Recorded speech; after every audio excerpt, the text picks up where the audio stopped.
Attention and listening skills are key components for learning language, and therefore are important for language development to occur.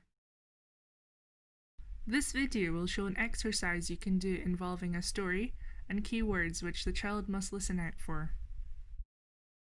It is a good idea to get your children involved by letting them choose a book they have interest in, otherwise they might not be encouraged to listen, which can lead to limited focus and restlessness. Some good practice would also be to discuss the chosen book with the child before beginning to read or explaining the activity. You could talk about why the child chose this specific book, what the cover can tell you about the story, and what the child thinks might happen in the story. We're going to read this story. What story is it? A tiger came to tea. Okay. Yes. Every time you hear Mum say tiger, you're going to clap your hands once. Okay, let's have a practice. Tiger. Good. Once there was a little girl called Sophie. She was having tea with her mummy in the kitchen. Suddenly, there was a ring at the door. Ding dong. Another handy tip is to sit at your child's eye level, which will encourage good eye contact and further support your child's listening and attention development. Sophie's mummy said, I wonder who that can be. It can't be the milkman, because he came this morning. Finley, you going to sit still? Sit nice and still.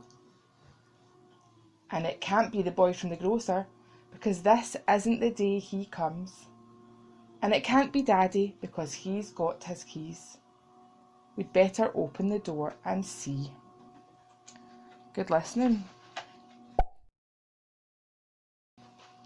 Sophie opened the door, and there was a big, furry, stripy tiger.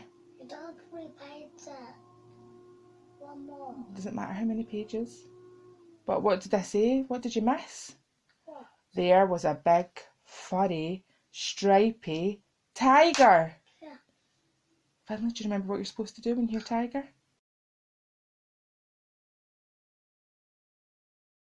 Will we try again? Yeah. So have you got your listening ears on? Yeah. Are you looking at Mummy? Yeah. Are you looking at Mummy?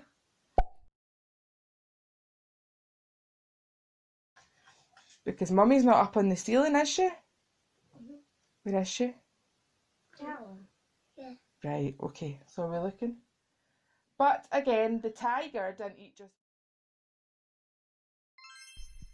This activity can be modified to suit the needs, age, and ability of each child. For example, a more complicated activity would be to ask the child to listen out for 2 keywords in the story and to do 2 actions, one for each of the words. You could do clap your hands when you hear the word tiger and jump up and down on the spot when they hear the word tea. Some other suggested adaptations could be adding more actions and rules to the story, personalizing the story to the child, choosing a song or game rather than a story, or involving the child in creating the activity. For example, they could choose a key word that they think might come up often in the story.